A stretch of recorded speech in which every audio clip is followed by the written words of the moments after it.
नमस्कार साथियों, बुदेला प्लेटफॉर्म में आपका स्वागत है। NCERT class 8 science subject lesson number 3 संश्लेषित रेशे एवं plastic, synthetic fibre and plastic. और आप सभी को राष्ट्रीय युवा दिवस की हार्दिक शुभकामनाएं। स्वामी विवेकानंद जी का कथन है कि उठो जागो तब तक मत रुको जब तक अपने लक्ष्य की प्राप्ति न हो जाए। तो हमें अपने लक्ष्य को प्राप्त करने के लिए निरंतर प्रयासरत रहना है और हर चुनौती एक अवसर है। यह अपनी धारणा पर निर्भर करता है कि अपन इसमें संभावना देखते हैं या समस्या। जितना बड़ा संघर्ष होगा जीत उतनी ही शानदार होगी। और वर्षों का संघर्ष एक दिन आपसे बहुत ही आश्चर्यजनक तरीके से टकराएगा, इसलिए निरंतर प्रयास करते रहें। माँ सरस्वती कभी अपना ऋण नहीं रखती।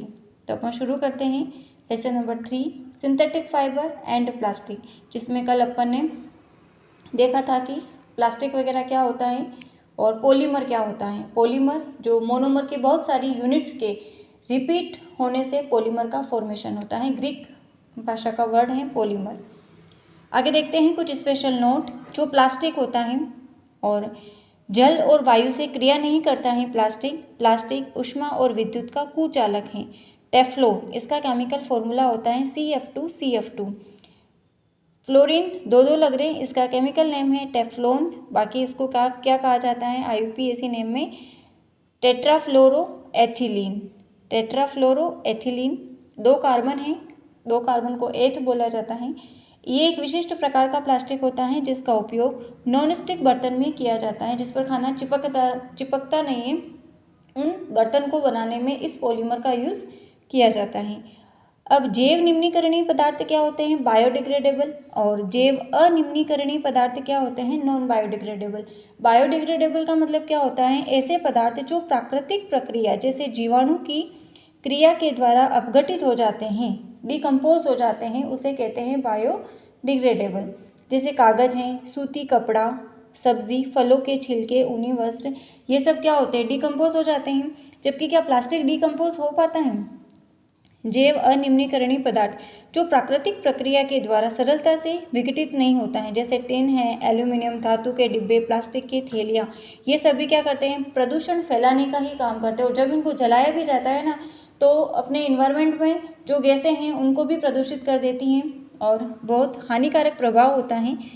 तो अपन को एक 5R सिद्धांत है, उसका यूज़ करना चाहिए अपने जीवन में। प्लास्टिक का बहुत ही कम उपयोग करें, उपयोग कम करिए, रिड्यूस। 5R सिद्धांत है, उपयोग कम करिए, रिड्यूस, पुनः उपयोग करिए, रीयूज़, पुनः चक्रित करिए, रिसाइकिल, पुनः प्राप्त करिए, रिकवर, उपयोग ना करना, रिफ्यूज़। यानी कि प्लास्टिक जो है उसका रिसाइकिल भी किया जा सकता है। अब ये लेसन अपना कंप्लीट है, सिंथेटिक फाइबर एंड प्लास्टिक। इसके अपन ऑब्जेक्टिव क्वेश्चंस देखते हैं। क्वेश्चन नंबर 1, रेयन एक सिंथेटिक रेशा नहीं है क्योंकि इसका रूप रेशम समान होता है, इसे काष्ठ लुगदी से प्राप्त किया जाता है, इसके रेशों को प्राकृतिक रेशों के समान बुना जा सकता है। तो रेयन अपन ने देखा था सिंथेटिक फाइबर नहीं है, इसका सोर्स क्या है? काष्ठ लुगदी से ये प्राप्त किया जाता है। आंसर होगा B। Fill in the blank से संश्लेषित रेशे तथा रेशे भी कहलाते हैं। तो संश्लेषित रेशे मानव के द्वारा निर्मित होते हैं। तो संश्लेषित रेशे क्या होते हैं? मानव निर्मित अथवा आर्टिफिशियल फाइबर कहलाते हैं। तो कृत्रिम रेशे भी कहलाते हैं। संश्लेषित रेशे कच्चे माल से संश्लेषित किए जाते हैं, सिंथेसिस किए जाते हैं, जो कहलाता है संश्लेषण।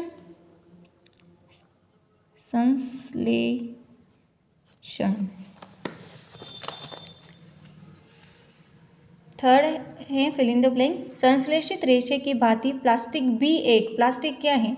पॉलीमर है, बहुलक, बहु यानी कि अनेक प्रकार की मोनोमर यूनिट्स जो आपस में रिपीट होकर के पॉलीमर का फॉर्मेशन करती है। क्वेश्चन नंबर 3, मिलान कीजिए। Column A, column B, polyester, Teflon, rayon, nylon. तो अब कॉलम बी काष्ठ लुगदी का उपयोग करके तैयार किया जाता है। पैराशूट और मोजा बनाने में, न चिपकने वाले भोजन बनाने के पात्रों के निर्माण में, कपड़े में आसानी से सल नहीं पड़ते।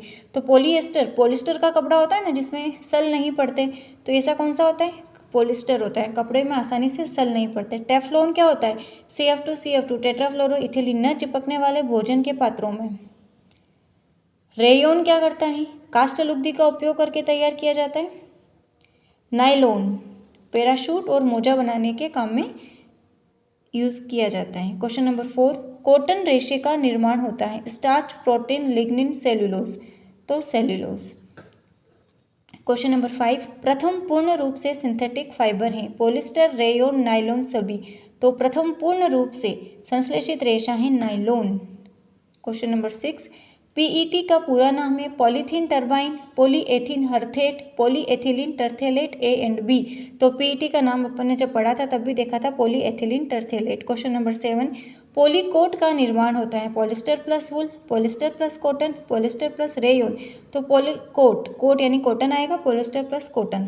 क्वेश्चन नंबर 8, ऊन सदृश दिखाई देने वाला सिंथेटिक रेशा कौन सा? ऊन जैसा दिखाई देता है वो ऊन नहीं है। रेयॉन, नायलॉन, एक्रिलिक, टेरिलिन, तो वो कौन सा होता है? एक्रिलिक होता है। जैसे कंबले अभी दिखती है ना अपन को, तो वो कंबले इतने आकर्षक लगती है, जबकि उसमें जो नेचुरल ऊन है वो नहीं है, वो एक्रिलिक के बना होते हैं। क्वेश्चन नंबर 9, नायलॉन का सर्वप्रथम निर्माण किया सन 1920, 1931, 1925, 1940, तो नायलॉन का सर्वप्रथम निर्माण किया गया 1931 में। क्वेश्चन नंबर 10, भागलपुर तथा कांजीवरम किस प्रकार के कपड़ों के लिए मशहूर हैं? ऊनी कपड़े, सूती कपड़े, कपास या रेशम, तो भागलपुर और कांजीवरम जो है वो रेशम के कपड़ों के लिए मशहूर है। नायलॉन का गुण नहीं है। क्या नायलॉन की प्रॉपर्टीज नहीं है? प्रबल प्रत्यास्थ, भारी, चमकीला, गुलने में आसान, तो नायलॉन जो होता है वो हल्का होता है, भारी नहीं होता। क्वेश्चन नंबर 12, किस बहुलक का उपयोग नॉन स्टिक बर्तन बनाने में किया जाता है? नायलॉन, रेयॉन, बेकेलाइट, टेफ्लॉन, तो अब तो ये अच्छे से याद हो गया है, टेफ्लॉन। क्वेश्चन नंबर 13, पीवीसी उदाहरण है, और ये क्वेश्चन पूछा हुआ है कॉम्पिटेटिव एग्जाम्स में। पीवीसी उदाहरण है थर्मोप्लास्टिक, थर्मोसेटिंग, थर्मोकोल, ओल, तो पीवीसी पॉलीविनाइल क्लोराइड थर्मोप्लास्टिक है। क्वेश्चन नंबर 14, बिजली के स्विच तथा बर्तन के हत्थे बनाने में उपयोग होता है। पीवीसी, पॉलीथीन, बेकेलाइट, मेलामाइन, तो बेकेलाइट के बने होते हैं, जो फिनोल प्लस फॉर्मेल्डिहाइड इसकी केमिकल रिएक्शन से बेंजील अल्कोहल बनता है in the presence of concentrate H2SO4। और बेंजील अल्कोहल की बहुत सारी यूनिट मिल करके पॉलीमर का फॉर्मेशन बनाती है, जिसे कहते हैं बेकेलाइट। क्वेश्चन नंबर 15, जैव निम्नीकरणीय पदार्थ नहीं है। प्लास्टिक थैलियाँ, सब्जी व फल के छिलके, धातु, टिन के डिब्बे, तो बायोडिग्रेडेबल जो कौन सा पदार्थ नहीं है? जैव निम्नीकरणीय पदार्थ नहीं है। सब्जी व फल के छिलके तो जैव निम्नीकरणीय पदार्थ हैं। प्लास्टिक की थैलियाँ, धातु, टिन के डिब्बे बायोडिग्रेडेबल नहीं है, तो इसमें ऑप्शन में होना चाहिए A एंड C, तो आंसर होगा D। क्वेश्चन नंबर 6, मिलान कीजिए कॉलम A कॉलम B। जैसे बायोडिग्रेडेबल है, नॉन बायोडिग्रेडेबल है, तो इनको डिकम्पोज होने में, अपघटित होने में कितना समय लगता है, ये भी NCERT में दे रखा है। कॉलम A कॉलम B, कागज, सूती कपड़ा, सब्जी व फलों के छिलके, टिन, धातु के डिब्बे और लकड़ी, तो टिन और धातु के डिब्बों को तो डिकम्पोज होने में बहुत समय लगता है, बहुत, तो सबसे ज़्यादा जो समय होगा उसी से मिला दो। 100 से 500 वर्ष टिन और धातु के डिब्बे। फिर लकड़ी 10 से 15 वर्ष, सब्जी और फल के छिलके, सूती कपड़ा और कागज, तो सब्जी और कागज जो हैं वो 10 से 30 दिन में हो जाता है। सूती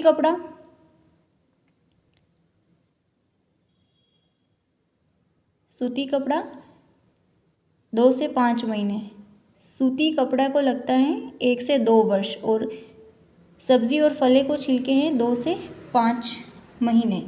ओके, ये सब्जी और फल के छिलके 2 से 5 महीने, ये यहाँ से है ना, ये थोड़ा सा एक मिस हो गया था। ओके, तो अपन ने ये क्वेश्चंस देखे हैं 16 क्वेश्चंस। तो आगे वाला चैप्टर अपन कल की क्लास में स्टडी करेंगे, तो मिलते हैं कल की क्लास में। Thank you.